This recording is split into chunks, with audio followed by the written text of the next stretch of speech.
so sorry. I don't know why, but Facebook decided I was talking too much. Okay, so I guess this card has its own video. We are making this beautiful Ornate layers card. If you missed it, I have gone over the beginning of our card base. We're cutting it at 4 1/4 by 11 inches, scoring it at 5 1/2, folding that in half, stamping along the edge with the Ornate style stamp set in the Seaside Spray stamp. We've added some black and DSP along the edge. So the black is 3 3/4 inch by 5 1/2. DSP is 1/2 inch by 5 1/2. Let's keep going. All right. Here is the largest of the Ornate frame set, and I've embossed it really nicely with the Ornate floral embossing folder. I'm going to pop that piece up on dimensionals. And you're piling a lot of stuff onto this one, so make sure to add lots and lots of dimensionals on the back, okay? Hopefully everyone's able to just jump right back on with us. So sorry, sometimes Facebook kicks you off. Okay, and that goes right in the middle of your card.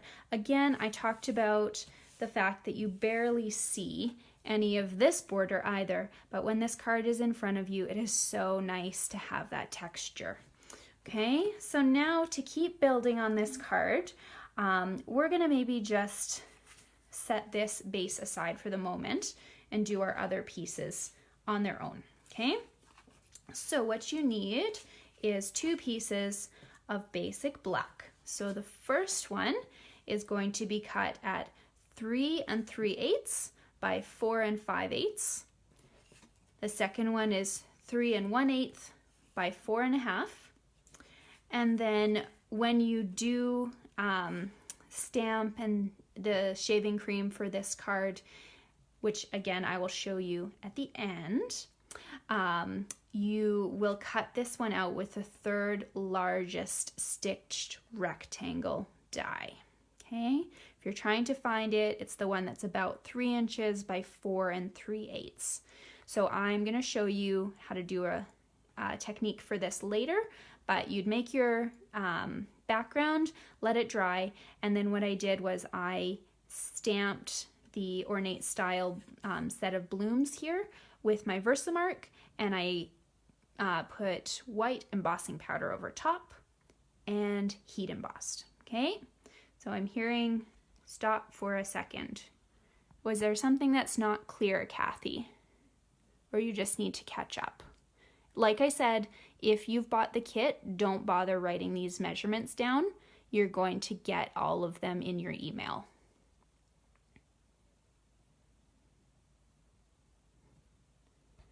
Okay, I will try and watch the comments, so if there's something, just let me know.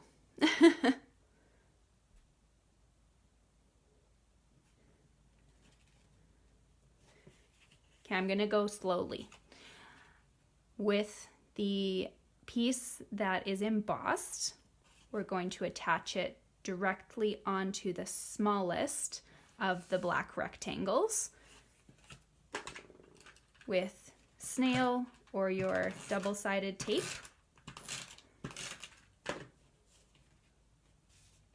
I think my snail's running out. Need a new one. There we go.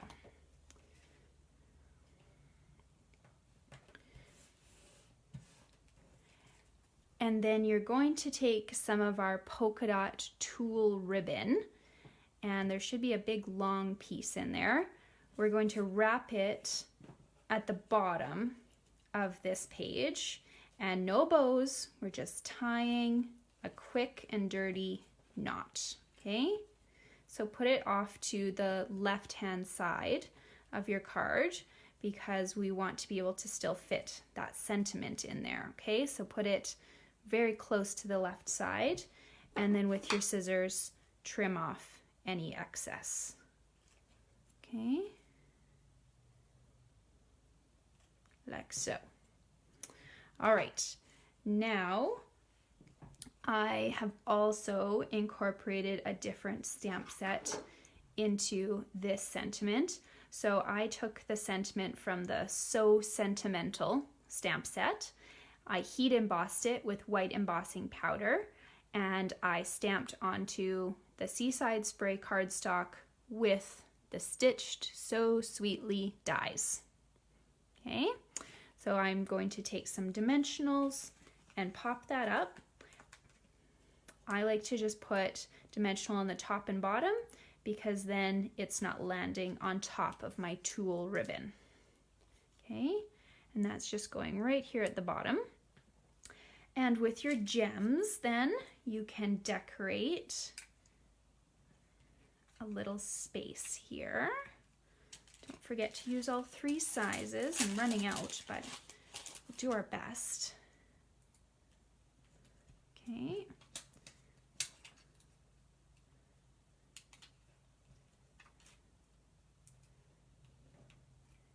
Those can go just like so.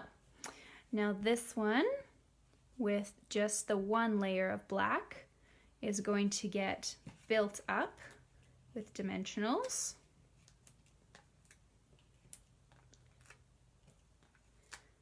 Again, you've got a lot of stuff on it, so make sure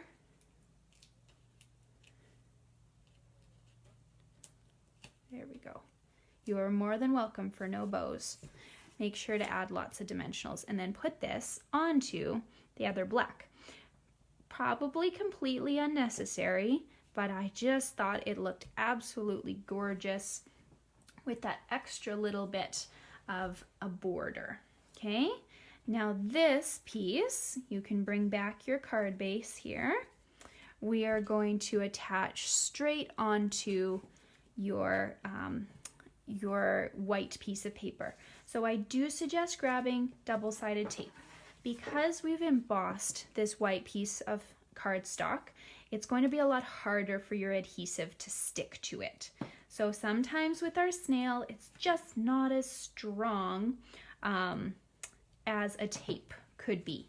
All right, so I know some people have a love-hate relationship. I live by this tape because it has never failed me.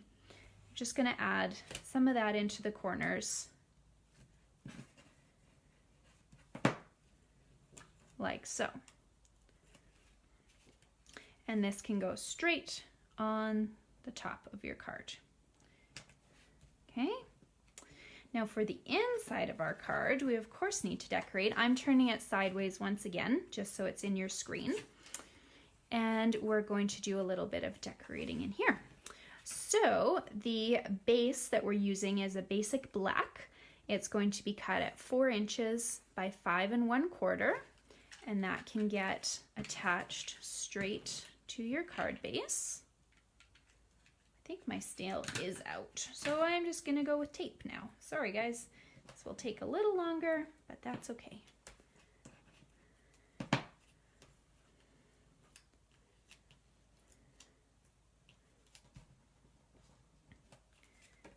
That just goes on the back. Now we're going to add a sheet of Whisper White. This is going to measure 3 3/4 by 5 inches. And I've stamped that bunch that we used on the front. I actually only stamped half of it so that it looked like it was a topper for my card. So I just stamped that with the Seaside Spray ink, and I'm going to attach that straight to my card as well.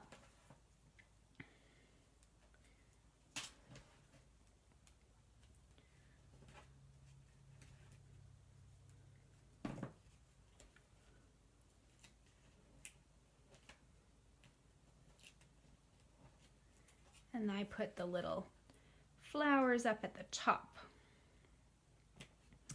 All right, now the bottom I wanted to decorate as well. So we're using that same strip technique that we did on the front of the card. So whatever DSP you ended up choosing for your front, you will probably want to bring back for the back here, okay? So this black piece, again, is 3/4 of an inch thick, and it's going to measure 3 3/4 inch long. The DSP is going to be 1/2 inch thick, and it's going to be 3 3/4 of an inch long as well. Okay, those can get attached black first and then your DSP.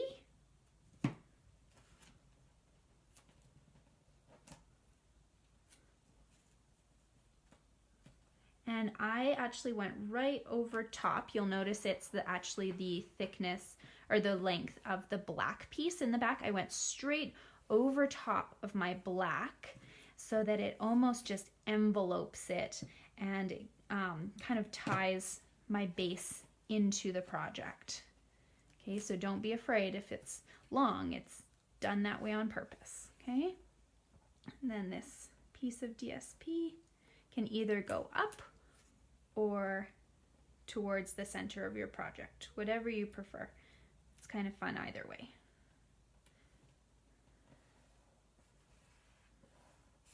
All right, there is the project itself. So while you guys are working on that, I'm going to show you the shaving cream technique just so that you have it for fun.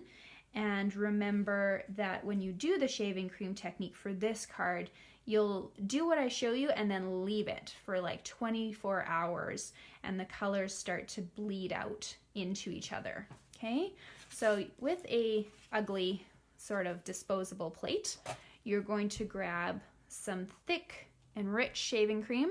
The gel stuff will not work. Okay, so grab this white stuff.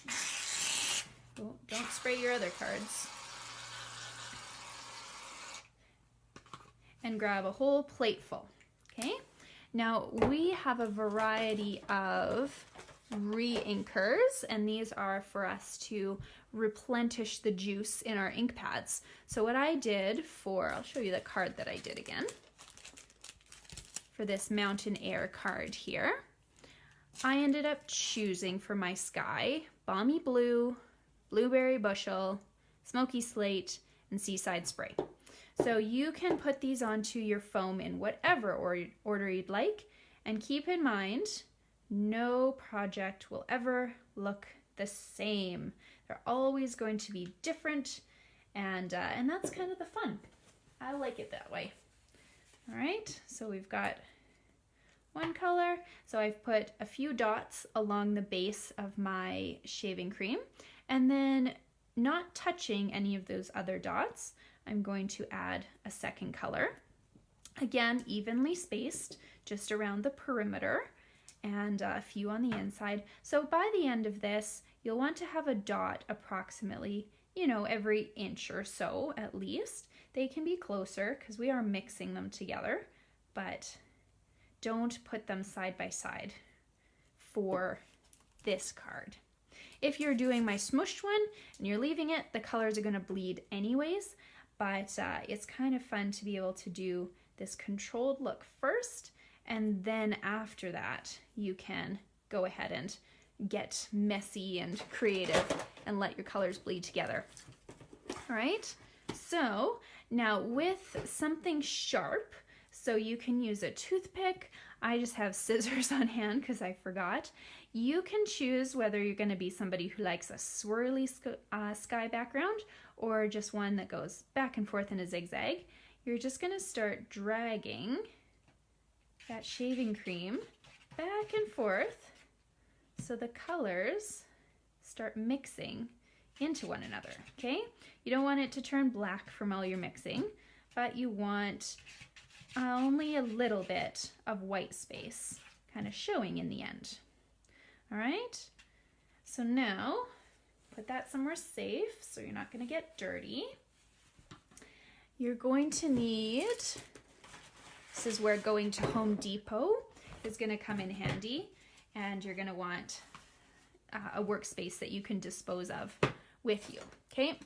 So I prefer to just take a scrap piece of white paper and then cut it down later. The nice thing with that technique is if I want to hold on to the edge of a piece of paper and get a thumbprint or even a space that doesn't fully get soaked, it doesn't matter because my paper is way bigger than what I'm actually using. I cut that stitched rectangle out of this scrap of paper that is 4 1/4 by 5 1/2, so just a piece of cardstock cut in 4. So this pile of goop now, you're going to take your paper and just gently tap it, tap it, tap it, squish it right into that pile of goodness, and try to get the shaving cream kind of coming out all of the edges, okay? Make sure it's all tapped out. Then you're going to lift it up, and this is where I said, make sure to have something you can dispose of. And Home Depot courtesy trowel. This is a edging knife, you know, for a technique that we're not doing. So what you're going to do is, hopefully you can see this, there we go. Just put your finger somewhere on the card to hold it down and then start smooshing the shaving cream. I'm gonna move those so they don't get dirty, off your card, and that is the background you end up seeing. So you can end up putting this shaving cream right back on the edge of that plate, and then like I said, if you leave it overnight, those colors will all bleed together. You can even make a plate full of different colors, put them all in the same bowl, and that's how you get that really, really fun random look. Okay, so here's that card again, like I showed you, and here's the Mountain Air card that you now can make because you know how to do the sky. I'm going to do a full video on that one later, but it's really fun. So what I'm going to do is, I'm a little inky and I don't want to get our box, our 3D box project messed up. So I would like to just offer everyone a 10-minute break. Okay, so I'm going to go offline and answer any questions that you guys have posted on the 2 videos so far. And then when I come back, I will teach you how to make this 3D box. Okay, so it is what time now? I don't even know. It's sometime in 10 minutes. I will come back on, gives you guys a chance to catch up on projects, wash your hands, use the bathroom, and I will see you soon. Bye.